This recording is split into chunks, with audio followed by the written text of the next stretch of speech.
What up, y'all? This is your boy, Mr. Downtown Ray Melo, and you're listening to the Entertainment Report on iHeartRadio, live from Dubai for Friday, August 14th, 2015, delivering some major stories and trends going on in the world of entertainment and beyond. You can follow the show on Facebook or on Twitter, facebook.com/The Entertainment Report with Ray Melo, that's RAYMELO, or on Twitter at The Enter Report. You can listen to the show anytime you want on iHeartRadio. Just go to iHeart.com, search for The Entertainment Report, and it'll take you to the page.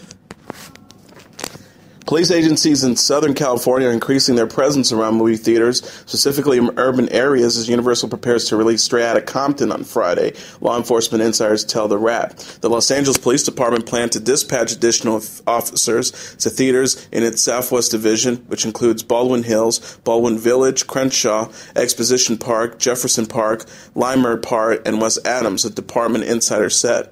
The LAPD insider explained there will be extra patrols around the theaters, cars, and foot patrol, but not only because of the movie that's coming out, but in light of all the recent activity in the country.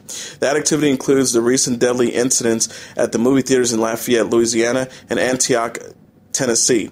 Over the weekend, theatergoers in Newport Beach, California also got a scare when someone brandishing a leaf blower sent patrons running from the building in fear. Meanwhile, the Los Angeles County Sheriff's Department, which counts Compton within its jurisdiction, plans to step up patrols around theaters this weekend as well. Police Information Officer Nicole Nishida told The Wrap, Sheriff's patrol stations have been working with theater managements in their jurisdiction over the last few weeks to develop safety plans and discuss security measures. Deputies will be doing patrol checks during their shifts, and the department will be monitoring the release of Straight Outta Compton. The heightened police presence comes on the heels of a Thursday pledge from distributor Universal to support exhibitors that have requested extra security as they screen the biopic about the rising gangster rap group NWA.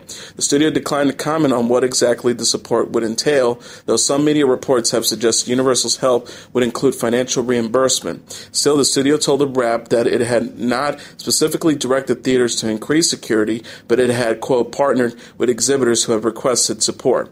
Meanwhile, AMC, one of the nation's largest theater chains, would not specifically comment on its security plans.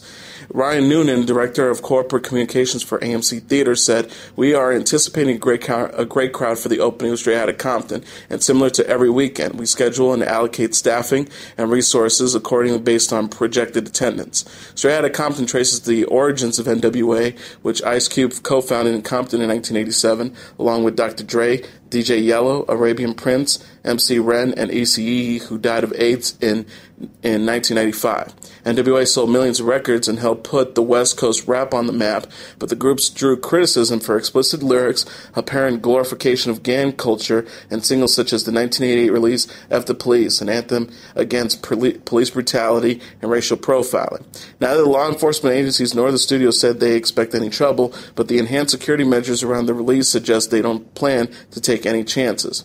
During the film's world premiere Monday at the Microsoft Theater in downtown Los Angeles, the LAPD rolled out additional units, including special event officers from its Central Bureau, as well as members of its gang enforcement detail.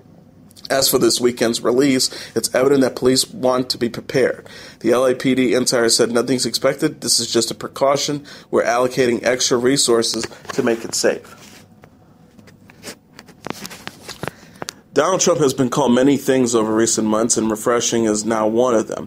But that is how Bryan Cranston describes the GOP presidential candidate on a podcast for The Nerdist with host Chris Hardwick that surfaced on Thursday. The pair somehow went from talking about bowling to the outspoken real estate mogul, with Cranston telling Hardwick that he might be able to create a show about bowling when President Trump is inaugurated. The Breaking Bad actor confessed and went on to imitate Trump. "I actually like his candor. You're an idiot. I'm a winner. You're a loser." On a more serious note, Cranston said that he is happy that Trump has shaken up a political field that has never had a candidate like him before. He explained, "There's something so refreshing about shaking up that world that is all about being handled, and here comes this loose cannon who has terrible ideas and will be a horrible president, but there's something about his I don't give a shit attitude that really kind of keeps others honest. I think it's a surprise benefit to the country, actually." Hardwick agreed, saying Trump just doesn't give a fuck. Cranston added, "I hope he stays in for a long, long time and just collapses that whole tent of his." The latest promo for E's I Am Cait began with a confrontational tone and didn't get any easier for Caitlyn Jenner and Khloe Kardashian as the clip continued. Caitlyn told her stepdaughter in the preview for the upcoming episode, "We haven't had the chance to sit down and talk since you sent me those tough texts." However, Khloe didn't think there was anything wrong with the messages and said even Sister Kim didn't think they were tough. Rather than meaning she didn't care what Caitlyn was doing, Kardashian claimed she meant they didn't care that she was transitioning. She told her, referring to Caitlyn's ex-wife, Kris Jenner, "But we don't think that entails speaking negatively about my mom. You don't even need to mention our mom. Let's focus on the actual cause here and not drag my mom through the mud." She told her, "I would think you would come from a place of more compassion, especially when you have two young daughters." Jenner was not bending to Kardashian's opinion and told her didn't know what she was talking about. I Am Cait airs Sunday at 8 p.m. Eastern Standard Time on E! Network. Australian rapper Iggy Azalea and fiance Nick Young may need couples therapy following their traumatizing showdown on Lip Sync Battle Thursday. The Young lovers went head-to-head on the hit Spike show, as the LA Lakers player Young proved he is just as talented with the mic as he is with the basketball. Australian hip-hop star Azalea definitely had an unfair advantage over her fiance as she kicked off the action by rocking out with Teenage Dirtbag, song by Idris, completed with a masterful hair flip. Young, nicknamed Swagger P, went for Sugar by Maroon 5, but said Azalea wasn't his sugar tonight. Mastering the fighting talk, Azalea then told Young that he deliberately fell down on the basketball court sometimes during games. "You're a flip-flopper," she accused her other half. She went on to show her own freaky side with "Freak Me" by R&B group Silk, humping the floor and pounding her thighs. Proving that all is fair in love and war, Young came back strong using a pole, a bandana, and ripping his shirt off to a belt-out Whitesnake's rock anthem, "Here I Go Again." It wasn't enough, however, and Azalea took the winner's belt but kindly told her fiancé that he could keep it in the man cave. Lip Sync Battle, co-hosted by LL Cool J and Chrissy Teigen, is produced by John Krasinski, Stephen Merchant, Casey Patterson, Jay Peterson, and Rick Schwartz. Beth McCarthy Miller of Saturday Night Live serves as a director. Lip Sync Battle airs Thursdays at 10 p.m. on Spike. Chris Pine is facing tough competition for his role as the head honcho of the USS Enterprise.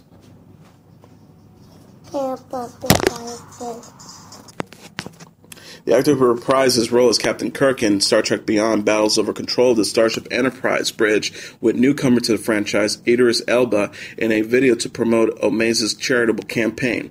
Pine tells viewers in a YouTube video released Thursday, "There is still time for you to win a walk-on role in the new movie." However, he has to fight for airtime with Elba, who keeps speaking over him. The Luther actor said, "The yellow lines are you, the white lines are me." The Luther actor corrects his American co-host condescendingly. Pine mumbles as Elba attempts to steal the show with his proper British accent. "I cannot believe you are still talking, not to blow the plot, but I am the new Captain Kirk," Elba claims as he shoves Pine out of the way. In fact, Elba will be playing a villain in Star Trek 3, directed by Justin Lin, but few details have been revealed about his character. The Star Trek to Boldly Go Omaze campaign gives fans a chance to win a walk-on role in Star Trek Beyond. By contributing $10 or more, supporters will be entered to win this once-in-a-lifetime experience while benefiting selected charities, including Make-A-Wish and Heaven Homes. Star Trek 3 is produced by Bad Robots, J.J. Abrams, and Brian Burke, as well as Orsi, while Scott Dance, David Ellison, and Dana Goldberg executive produce. Zachary Quinto, who played Spock, Zoe Saldana, who played Uhura, and Simon Pegg as Scotty, are also returning for the third installment. Star Trek Beyond will hit theaters on July 8, 2016. CBS and Warner Bros. Are partnering on a pilot for a series adaptation of the film Training Day, The Rap Has Learned. The series will take place 15 years after the original film directed by Antoine Fuqua. That movie, released in 2001 by Warner Bros. And Village Roadshow, was released in 2001 and starred Denzel Washington and Ethan Hawke. Washington won an Academy Award for his performance in the film. The pilot will be directed by Fuqua, who will executive produce with Jerry Bruckheimer and Jonathan Littman. Former LAPD Detective Will Beal, who wrote the original movie, is also a writer of the pilot. Jerry Bruckheimer Productions and Fuqua Films are also producing the project, which has received a pilot production commitment from the network. With the anticipation bow of Stephen Colbert on CBS, NBC has locked Jimmy Fallon as Tonight Show host for 6 more years through the 2021 season. NBC Entertainment Chairman Bon Greenblatt made the announcement Thursday morning from the podium during his session at the Television Critics of War Association Summer Press. Greenblatt noted that everyone at NBC is big fans of Colbert, and he called Fallon the genre's most versatile star who has remade the Tonight Show institution into a destination since he took over in February 2014. The Tonight Show has averaged a 1.1 rating in the adults 18 to 49 and 3.8 million viewers overall for the 2014-2015 season. Greenblatt related that Fallon is going to be around in the role he was born to play. Colbert and Fallon are friends, with the former having multiple appearances on Fallon's Tonight Show as well as his late night. And Colbert told members of the press on Monday that he was not interested in stoking a rivalry like the one that existed between predecessors Jay Leno and David Letterman. He said, "Maybe I miss the competitive gene. The idea of war between hosts makes no sense to me. Fighting amongst each other doesn't sound funny, so I'm not interested." Greenblatt also noted that the 2016 presidential election will continue to benefit Late Night with Seth Meyers, whose bulwark at former host Saturday Night Live was certainly political comedy. To that end, Meyers recently has ditched the stand-up monologue, something he has admitted is not his strong suit, and now begins the show behind his desk with the riff on the day's news. And Greenblatt noted that the show is on a 20-week ratings high. Added Greenblatt, headed into this crazy election year, I think it will only give Seth more and more momentum. Billy Joel might be done making new music, but he's not quite finished in the family department. The 66-year-old rock legend and his new wife, Alexis Joel, welcomed a baby girl into the world on Wednesday morning, according to a post on Billy Joel's website. Named Della Rose, she entered the world at 7 pounds, 6.5 ounces. Alexis, a 33-year-old former Morgan Stanley exec, and Joel got married in a surprise wedding ceremony on July 4, 2015. Joel has a 29-year-old daughter, Alexa Ray Joel, with ex-wife Christy Brinkley. Alexis Joel is his 4th wife. Just a day before the nuptials, Joel broke the record for most solo performances at Madison Square Garden, an honor previously held by fellow piano man Elton John. A Long Island doctor accepted cash bribes and tickets to Justin Bieber and Katy Perry concerts to steer business to a New Jersey blood lab, federal prosecutors said. Bert Ostrander, 55, of Woodbury, New York, accepted monthly bribes of $3,300 from employees and associates at Biodiagnostics Laboratory Service in Parsippany, prosecutors said. They allege he also received thousands of dollars worth of meals and tickets to sporting events, concerts, and the Broadway musical Newsies. In return, prosecutors claim Ostrander referred his patients' blood samples to BLS, generating just over $900,000 in business for the lab. He was indicted in Newark, New Jersey on Tuesday on charges of violating anti-kickback laws and other offenses. He practices in Nassau County. 38 people, including 26 doctors, have pleaded guilty in connection with the bribery scheme. Prosecutors said its organizers have admitted that millions of dollars of bribes resulted in more than $100 million in payments to BLS from Medicare and private insurers. The investigation has recovered more than $11.5 million through forfeiture. Ostrander faces up to 5 years in prison if convicted. He is scheduled to be arraigned on Wednesday. Ostrander's attorney cannot be reached for comment. On Wednesday, a tug-of-war between YouTube star Michelle Phan and dance label Ultra Records came to an end. Ultra, home to such artists as Cascade, The Mouse, and Calvin Harris, sued in July 2014 with allegations that the supremely popular makeup artist with endorsement contracts with Endemol, L'Oreal Cosmetics, Dr. Pepper, and others had embarked on a wholesale infringement of plaintiffs' musical compositions and recordings.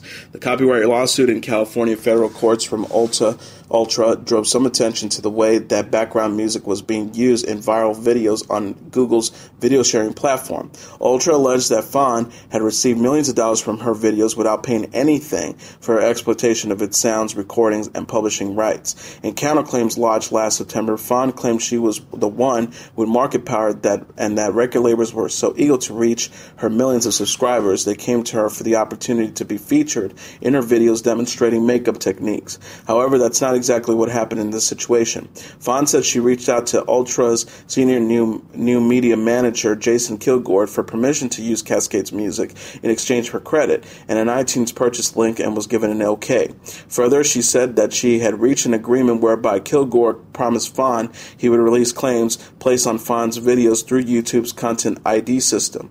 After this supposed agreement, Phan said she got a promotional package of CDs featuring Cascade and other artists, and that she linked as promised. Asserting an absolute license to the music in question, her lawyers aimed to show that Ultra received substantial financial benefits from the arrangements until the dance label began serving takedown pursuant to the Digital Medium Copyright Act. Once that happened, Phan had her videos removed. She claimed that Ultra had abused the DMCA with misrepresentation and had interfered with her relationship with U2. In response, Ultra's lawyers told the court that no such license ever existed, and that even if any license of a more limited scope did once exist, and it did not, it was without consideration and was expressly revoked long before the filing of this lawsuit.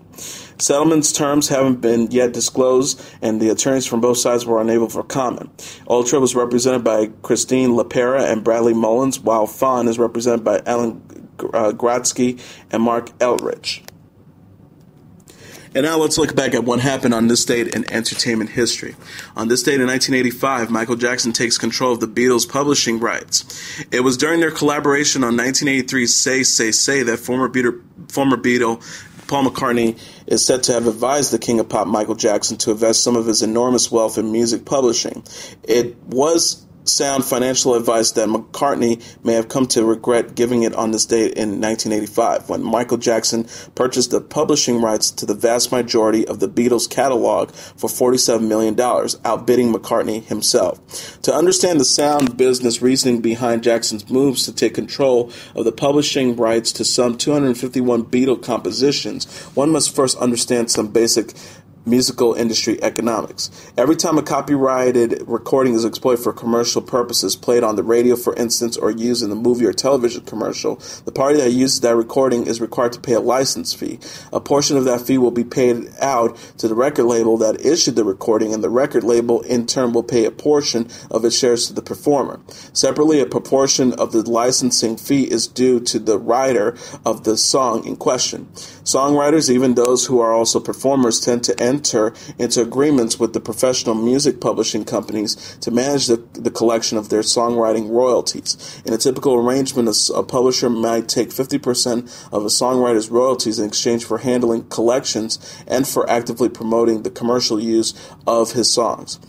John Lennon and Paul McCartney, the Beatles' primary songwriters, did something slightly more complicated. The publishing agreement they signed was with a company of which they were also part owners. That company, called Northern Songs Limited, was formed in 1964 expressly to generate revenues from the growing catalog of Lennon-McCartney compositions. In this way, every sale or other commercial use of the song Yesterday earned Lennon and McCartney a songwriting royalty that they split with Northern Songs, and part of Northern Songs' shares would then come back to Lennon and McCartney as part of owners of the company.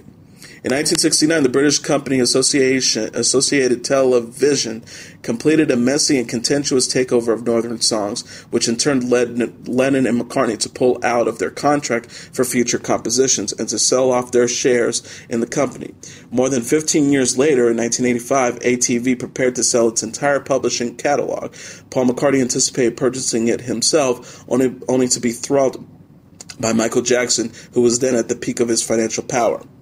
In the years afterwards, that catalog, now estimated to be worth in excess of $1 billion, allowed Jackson to remain solvent by serving as collateral for several enormous personal loans that funded his extravagant lifestyle through years of low earnings and legal difficulties. In 2008, however, Jackson gave up his remaining interest in the catalog to Sony, one of his primary creditors. And that is your entertainment report for Friday, August 14th, 2015. I'm your host, Mr. Downtown Ray Melo. I'll be back on Monday to deliver some of the major stories and trends going on in the world of entertainment and beyond. You can follow the show on Facebook or on Twitter, facebook.com/The Entertainment Report with Ray Melo. That's RAYMELO. Or on Twitter @The Enter Report. You can listen to this episode or any previous episodes of The Entertainment Report anytime you want on iHeartRadio. Just go to iHeart.com, search for The Entertainment Entertainment Report, and it'll take you to the page. Everyone, have a great weekend. Good night, and God bless.